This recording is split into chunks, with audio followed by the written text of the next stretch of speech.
Hello and welcome. I am Jess Campmans, guided by Equus, and I'm here to share the 12 Days of Christmas Horse Wisdom guided by Equus style with you in a journey that will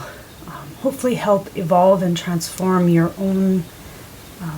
experiences to reach deeper into the heart of who you are and bring forth a greater truth, I guess is the best way to say it, for you through these 12 days of experiential horse wisdom gifts that the horses have taught me through my lived experience with them. And it is my pleasure and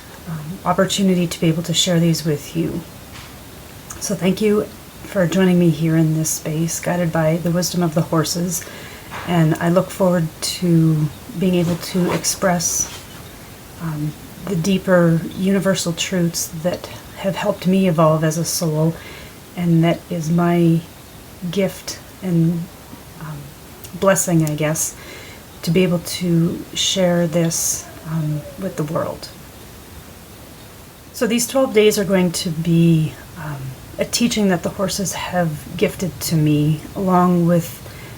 a story that kind of taps into the experience of the culmination of the wisdom within the experience, and then an opportunity for you to help connect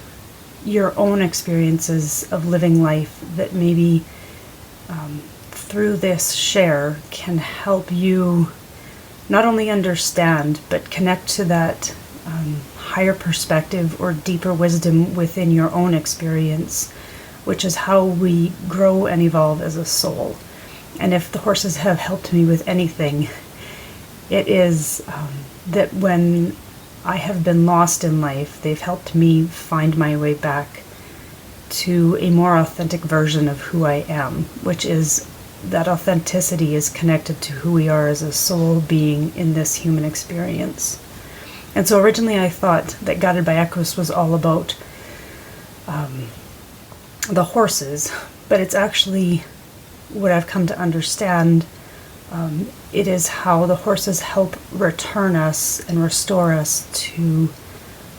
or reconnect us, I guess, to who we are as a soul. And so what I really found interesting actually is that I wrote a story about this when I was maybe in grade 1 or 2, that would actually be a metaphor for my entire existence with my horses.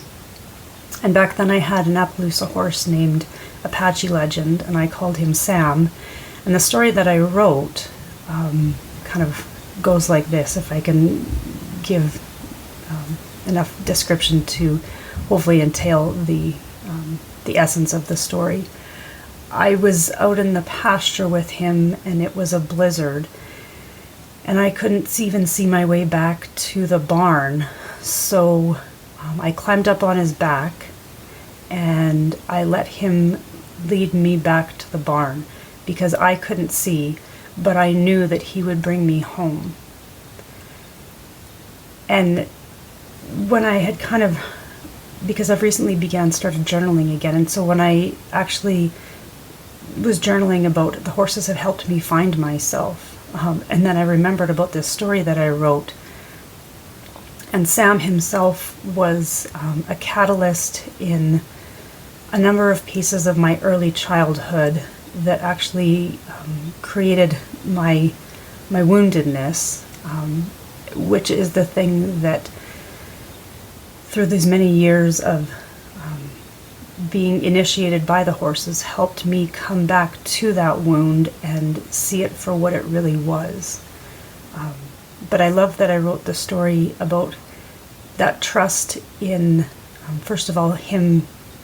because I think when I wrote it, if I remember correctly, is that there was, I hadn't brought a halter out there, or why I was even out there, I don't know, but actually I do know, because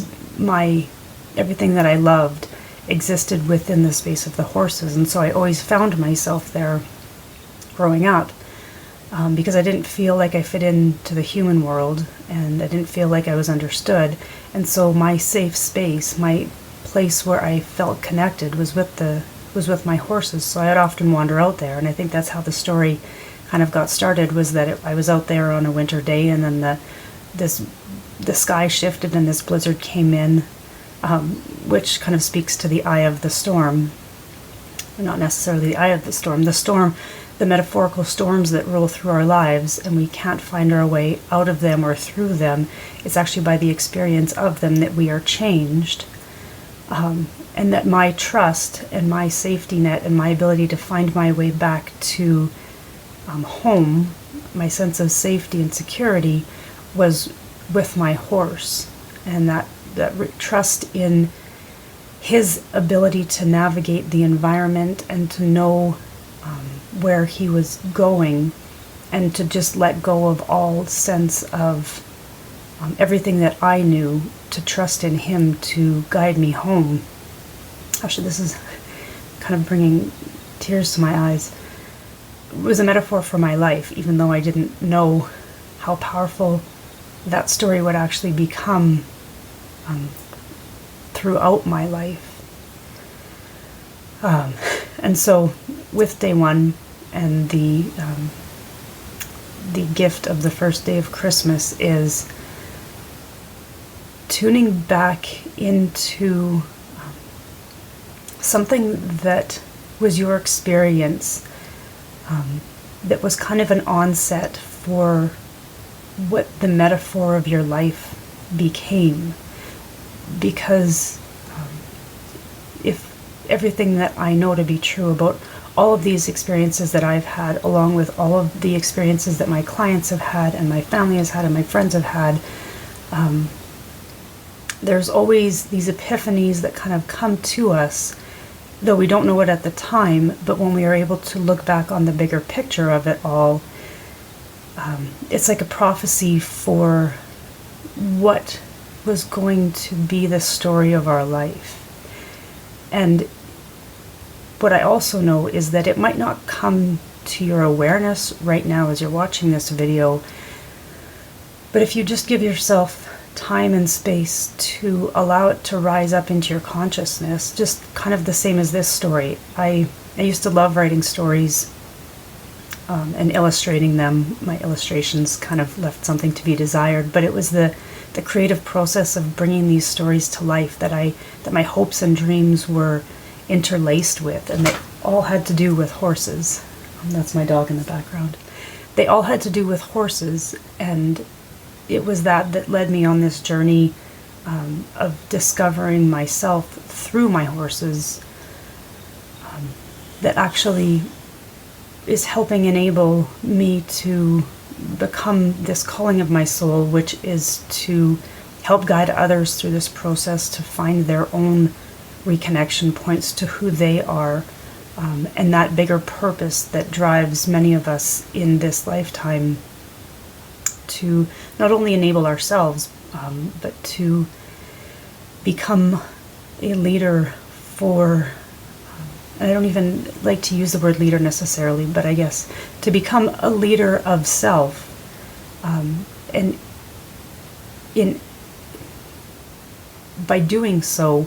we allow and give space for others to become a leader of themselves by finding what it is that they need to heal and to be inspired. Because when we are inspired, we ignite that thing within us that drives us, that motivates us to reach forward into the future, kind of like that story of myself and my horse Sam in the blizzard, to find our way home. And that breath kind of tells me that I've hit on a piece that will help integrate this gift of day one's wisdom for you, and that breath is helping us get back into our own field of energy and the wisdom within our body, that even if, again, it hasn't come to you yet,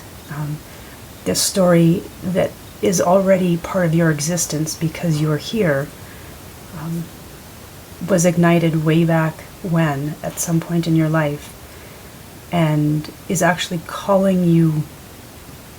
forward right now. And so I can't wait to share the next 11 days with you. And once again, thank you for joining me here in this space if you've listened this far through. And I would love to hear your experience of day one's gift of horse wisdom, as well as if there was a recognition that came to you around what this story brought up into your own memory or kind of ignited within you. So much love from myself and the horses and the Guided by Equus collective that we all are. And if you're here watching this, you are part of that. We're guided by the wisdom of the horses to bring spirituality, I want to say, to the next level, to evolve all of us as a collective human race, because the animals aren't here for us to heal them. They're here helping us as souls remember who we are and evolve by connecting to that ancient wisdom within us. Because when we share the space with animals, they hold space for and ignite something within us that most humans don't quite have that capacity to do, because we have all of this karma that we're here to heal from and integrate. Healing means integrating that which we, that's my kids, that which we felt was our biggest wound, and when we can see it and rediscover it, it actually becomes the greatest blessing that we have. So much love for myself and Guided by Equus Herd, and I look forward to being here with you tomorrow. Take care.